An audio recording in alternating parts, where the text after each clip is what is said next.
This is completely amazing, exhilarating. Here I am on the edge, just a little bit beyond the edge of where I was when I was 16.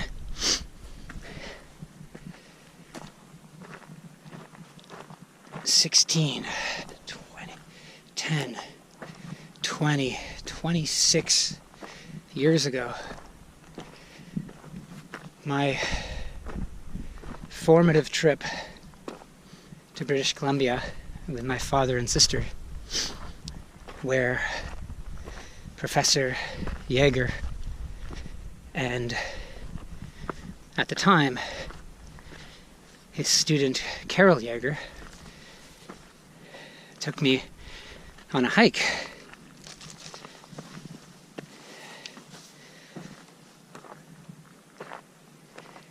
We hiked from the Cypress Mountain parking lot to the edge just before the lions. I remember staring down, looking over the edge. Perhaps that was a necessary mountain, perhaps a little beyond, looking down and being amazed at the challenging cliffs that lay ahead. Two beautiful summits and the infinite wilderness beyond that goes all the way up to the North Pole, presumably. Certainly goes to Squamish and Whistler, northern British Columbia, Alaska, mountains forever. On that same trip, I also got to see the photonic slabs at UBC. That trip really gave me my lifelong aspiration to be a professor at UBC and to have a life filled with mountains. So it's particularly amazing to go beyond where I went when I was 16 and finally venture into this wilderness beyond the lions. Here I am at the saddle between the West Lion and the East Lion. What's also amazing is that I married a lady whose great-grandfather was a member of the BCMC, and I understand was one of the first, if not the first, to ascend one of the lions. And so, with my wife being 10th generation Vancouver or British Columbia, it's really amazing to be back at this place. The other part is my wedding ring. And my wedding ring has a raven and a killer whale. And the raven represents me, or at least I have a strong association with ravens. And I did see a flock of 5 ravens doing their flight after chanting Rakata! Perhaps it's the Squamish flock, or perhaps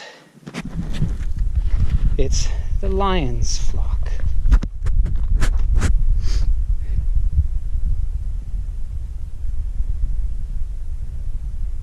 The amazing thing to me is that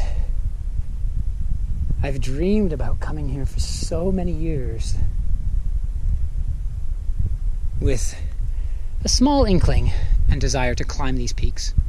They're not the most technical rock climbs, and so they're not appealing from a rock climbing perspective, but just being here is really special.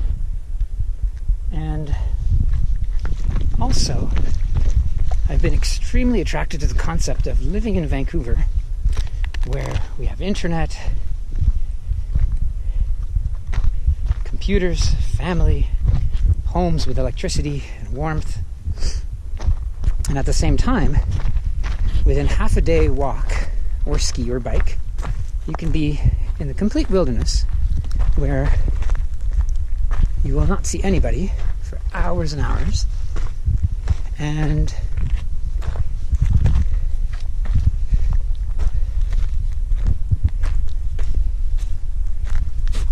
where there is no cell phone reception, and the only means of escape is your own body. And so to have the opportunity of having such a deep experience right from our backyard is truly outstanding. I mean, look at the scenery. Oh, it's to die for. Oh, look at this. Wow. This, ladies and gentlemen, is the Howe Sound Crest Trail. A trail that I've seen from the ocean while sailing in the Howe Sound. I've seen from the the Southern Straits race on the way to and from Lasqueti from West Vancouver. I've seen that skyline, that very distinct skyline. One that you see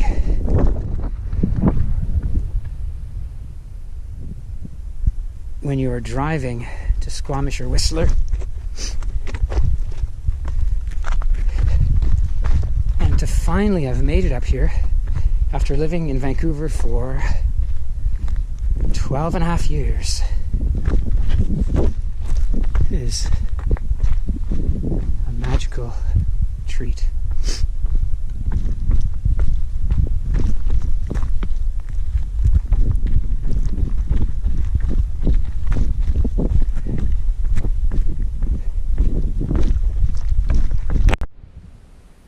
For me, there's something really intense about going beyond where I've been before. It has this feeling of familiarity, despite me never having been here. I think what I find familiar about it is the feeling of being somewhere I've never been before. I really enjoy that feeling. And so when I'm walking on a familiar trail, it feels familiar from the physical or the visual senses. And when I go beyond, it feels familiar from the emotional aspect.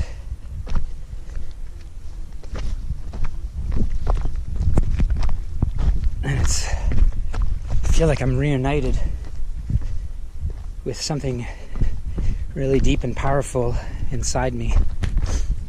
Perhaps it's my Polish heritage,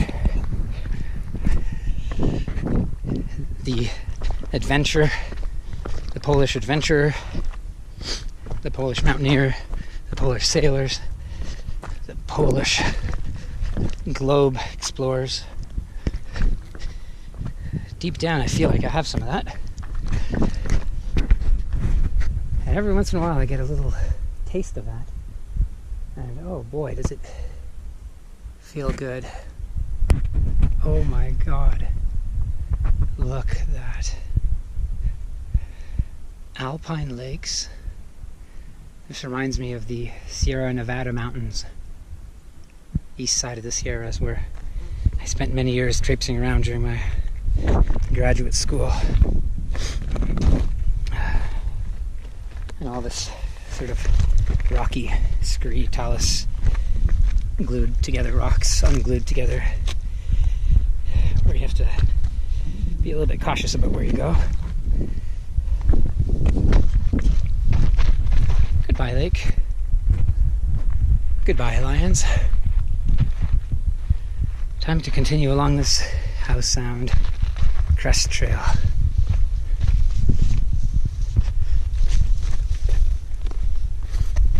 So, this ridge continues. And there's a rope. And a lake.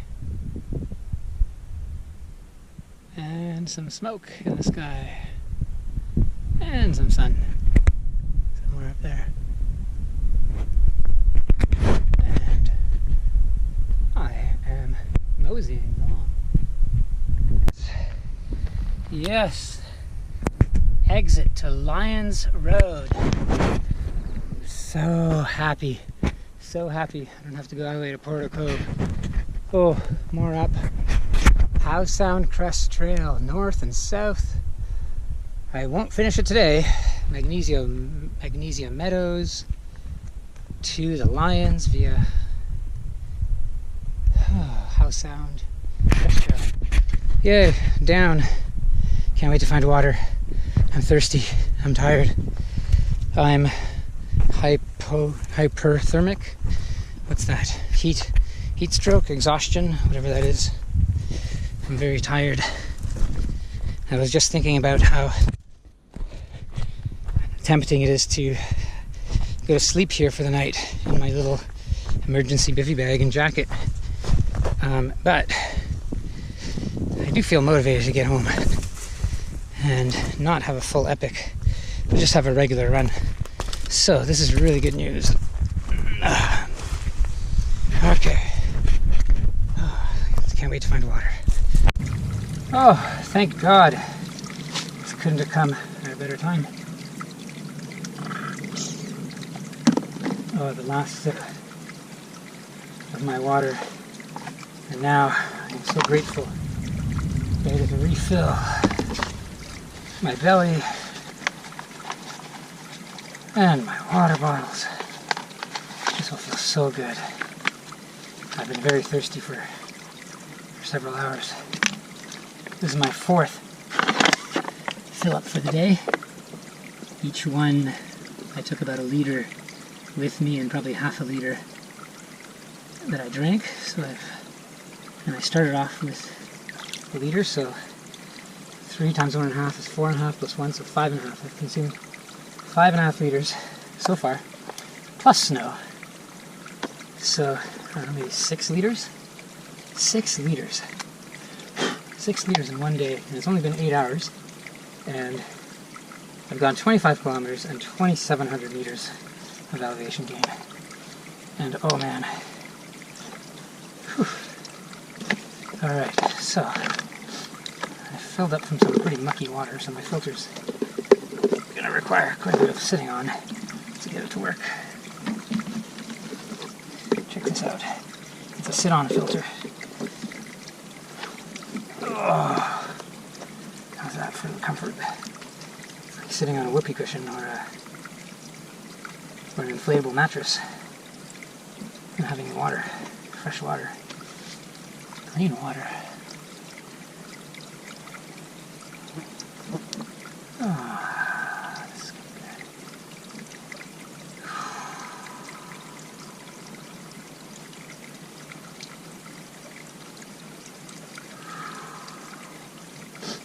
Oh, my resting heart rate is improving. It was 120 kind of at the height of my misery, or at least the height of my heat stroke and overheating. Now it's like 110, 115. Okay, that's better.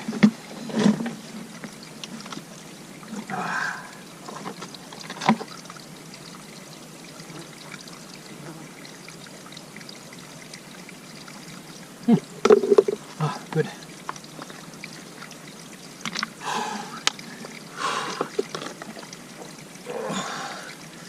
Well, a few more minutes of this and we'll be on our way. This is a very vegetated trail. This section is quite nice. I can actually see my feet, but a few minutes ago it just felt like bushwhacking. And you can't see your feet, and there's all these little drop-offs in the middle of the trail. Oh, this is tiring. Apparently, this is an old logging road, perhaps before the invention of the automobile. It's hard to imagine how any possible thing with wheels could get through here. This is amazing. The trail has been getting better and better. Slowly as the trees get denser and provide more shade, stuff can't grow. People have been maintaining this part of the trail, cutting any little nasty things growing. Little trees and bushes. No spiky salmonberry plants to cut me up. And I can see my feet. Yay! Elevation was 800 meters just recently, so I'm guessing I've got about 500 more to descend. So that should be pretty quick. And then on my bike we go, and back from Lions Bay to West Vancouver on my bike to pick up my car. Woohoo! Point to Brent Traverse. Partial Howe Sound Crest Trail. Oh my god, that was extreme. I'm done the running part. And now for the biking. Oh,